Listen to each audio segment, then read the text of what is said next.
Near the borders of a large forest dwelt in olden times a poor woodcutter who had two children, a boy named Hansel and his sister Gretel. They had very little to live upon, and once when there was a dreadful season of scarcity in the land, the poor woodcutter could not earn sufficient to supply their daily food.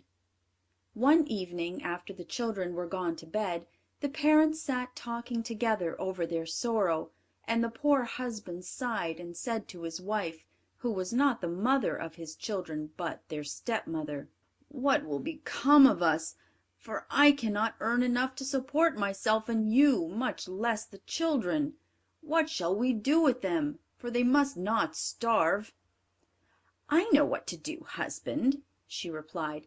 "Early tomorrow morning we will take the children for a walk across the forest and leave them in the thickest part. They will never find the way home again, you may depend, and then we shall only have to work for ourselves." "No, wife," said the man, "that I will never do. How could I have the heart to leave my children all alone in the wood, where the wild beasts would come quickly and devour them?" "Oh, you fool," replied the stepmother, "if you refuse to do this you know we must all four perish with hunger. You may as well go and cut the wood for our coffins." And after this she let him have no peace till he became quite worn out, and could not sleep for hours, but lay thinking in sorrow about his children. The two children, who also were too hungry to sleep, heard all that their stepmother had said to their father. Poor little Gretel wept bitter tears as she listened, and said to her brother, "What is going to happen to us, Hansel?" "Hush, Gretel," he whispered, "don't be so unhappy. I know what to do." Then they lay quite still till their parents were asleep. As soon as it was quiet, Hansel got up, put on his little coat, unfastened the door, and slipped out. The moon shone brightly, and the white pebble stones which lay before the cottage door glistened like new silver money. Hansel stooped and picked up as many of the pebbles as he could stuff in his little coat pockets. He then went back to Gretel and said, "Be comforted, dear little sister, and sleep in peace. Heaven will take care of us." Then he laid himself down again in bed and slept till the day broke.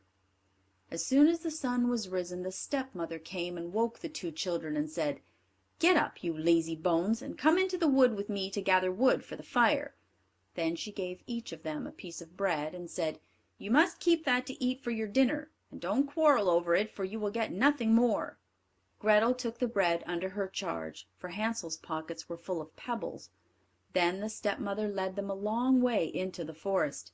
They had gone but a very short distance when Hansel looked back at the house, and this he did again and again. At last his stepmother said, "Why do you keep staying behind and looking back so?" "Oh, mother," said the boy, "I can see my little white cat sitting on the roof of the house, and I am sure she is crying for me." "Nonsense," she replied, "that is not your cat. It is the morning sun shining on the chimney pot."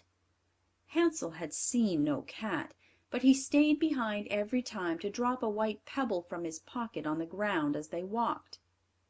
As soon as they reached a thick part of the wood, their stepmother said, "Come, children, gather some wood, and I will make a fire, for it is very cold here." Then Hansel and Gretel raised quite a high heap of brushwood and faggots, which soon blazed up into a bright fire, and the woman said to them, "Sit down here, children, and rest while I go and find your father, who is cutting wood in the forest. When we have finished our work we will come again and fetch you."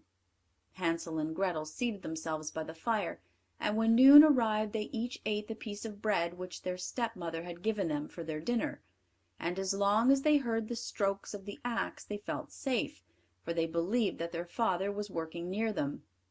But it was not an axe they heard, only a branch which still hung on a withered tree, and was moved up and down by the wind. At last, when they had been sitting there a long time, the children's eyes became heavy with fatigue, and they fell fast asleep. When they awoke it was dark night, and poor Gretel began to cry, and said, "Oh, how shall we get out of the wood?" But Hansel comforted her. "Don't fear," he said. "Let us wait a little while till the moon rises, and then we shall easily find our way home." Very soon the full moon rose, and then Hansel took his little sister by the hand, and the white pebble stones which glittered like newly coined money in the moonlight, and which Hansel had dropped as he walked, pointed out the way. They walked all the night through, and did not reach their father's house till break of day. They knocked at the door, and when their stepmother opened it, she exclaimed, "You naughty children! Why have you been staying so long in the forest? We thought you were never coming back." But their father was overjoyed to see them, for it grieved him to the heart to think that they had been left alone in the wood. Not long after this there came another time of scarcity and want in every house, and the children heard their stepmother talking after they were in bed. "The times are as bad as ever," she said. "We have just half a loaf left, and when that is gone all love will be at an end.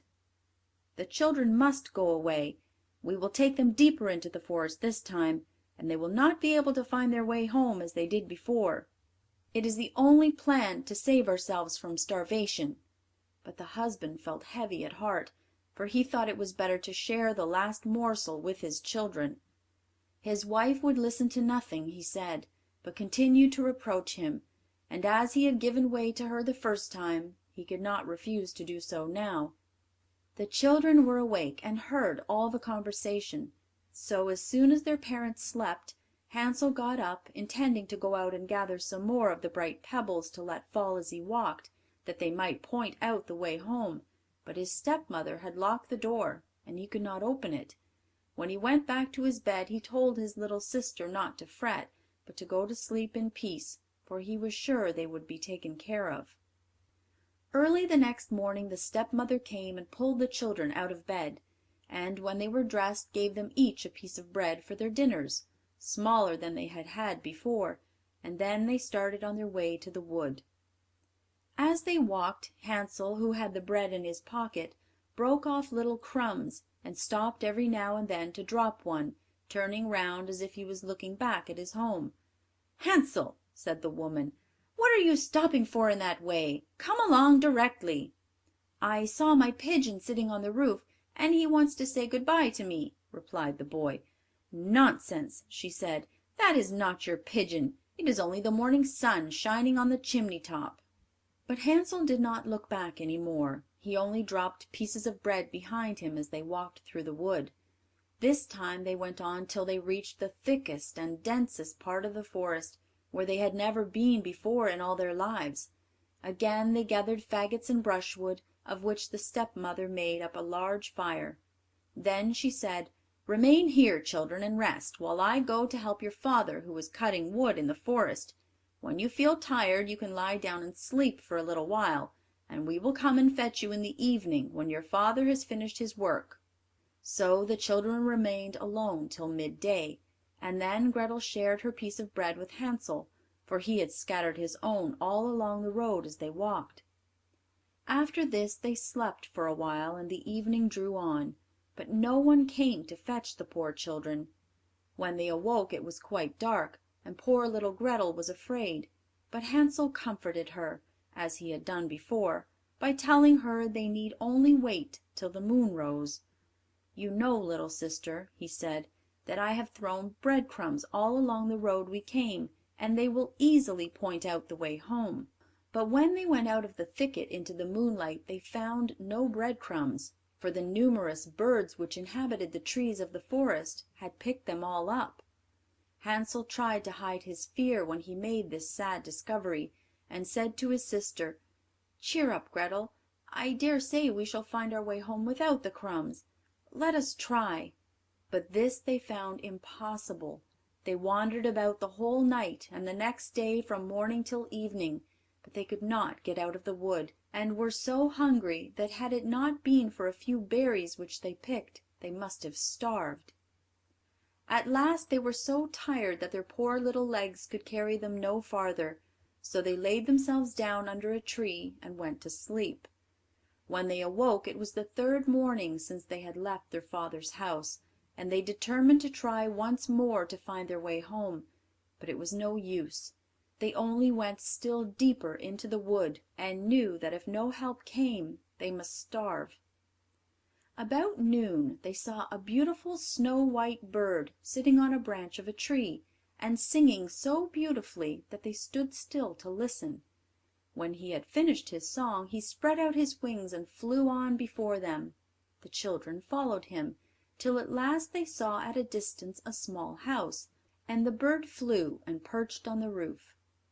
But how surprised were the boy and girl when they came nearer to find that the house was built of gingerbread, and ornamented with sweet cakes and tarts, while the window was formed of barley sugar. "Oh!" exclaimed Hansel, "let us stop here and have a splendid feast. I will have a piece from the roof first, Gretel, and you can eat some of the barley sugar window. It tastes so nice." Hansel reached up on tiptoe, and breaking off a piece of the gingerbread, he began to eat with all his might, for he was very hungry. Gretel seated herself on the doorstep and began munching away at the cakes of which it was made. Presently a voice came out of the cottage. "Munching, crunching, munching, who's eating up my house?" Then answered the children, "The wind, the wind, only the wind," and went on eating, as if they never meant to leave off, without a suspicion of wrong. Hansel, who found the cake on the roof tasted very good, broke off another piece, and Gretel had just taken out a whole pane of barley sugar from the window and seated herself to eat it, when the door opened, and a strange-looking old woman came out leaning on a stick. Hansel and Gretel were so frightened that they let fall what they held in their hands. The old woman shook her head at them and said, "Ah, you dear children, who has brought you here? Come in and stay with me for a little while, and there shall no harm happen to you." She seized them both by the hands as she spoke and led them into the house. She gave them for supper plenty to eat and drink, milk and pancakes and sugar, apples and nuts, and when the evening came Hansel and Gretel were shown two beautiful little beds with white curtains, and they lay down in them and thought they were in heaven. But although the old woman pretended to be friendly, she was a wicked witch who had her house built of gingerbread on purpose to entrap children. When once they were in her power she would feed them well till they got fat, and then kill them and cook them for her dinner. And this she called her feast day. Fortunately the witch had weak eyes and could not see very well, but she had a very keen scent, as wild animals have, and could easily discover when human beings were near. As Hansel and Gretel had approached her cottage, she laughed to herself maliciously and said with a sneer, "I have them now, they shall not escape from me again." Early in the morning, before the children were awake, she was up, standing by their beds, and when she saw how beautiful they looked in their sleep with their round rosy cheeks, she muttered to herself, "What nice tidbits they will be." Then she laid hold of Hansel with her rough hand, dragged him out of bed, and led him to a little cage which had a lattice door, and shut him in. He might scream as much as he would, but it was all useless. After this she went back to Gretel, and shaking her roughly till she woke, cried, "Get up, you lazy hussy, and draw some water, that I may boil something good for your brother, who is shut up in a cage outside till he gets fat, and then I shall cook him and eat him." When Gretel heard this she began to cry bitterly, but it was all useless. She was obliged to do as the wicked witch told her. For poor Hansel's breakfast the best of everything was cooked, but Gretel had nothing for herself but a crab's claw. Every morning the old woman would go out to the little cage and say, "Hansel, stick out your finger that I may feel if you are fat enough for eating." But Hansel, who knew how dim her old eyes were, always stuck a bone through the bars of his cage, which she thought was his finger, for she could not see, and when she felt how thin it was she wondered very much why he did not get fat. However, as the weeks went on and Hansel seemed not to get any fatter, she became impatient, and said she could not wait any longer. "Go, Gretel," she cried to the maiden, "be quick and draw water. Hansel may be fat or lean, I don't care. Tomorrow morning I mean to kill him and cook him."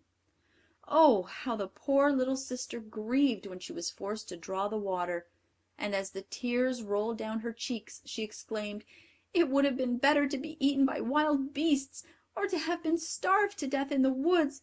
Then we should have died together." "Stop your crying," cried the old woman. "It is not of the least use. No one will come to help you." Early in the morning Gretel was obliged to go out and fill the great pot with water, and hang it over the fire to boil. As soon as this was done, the old woman said, "We will bake some bread first. I have made the oven hot, and the dough is already kneaded."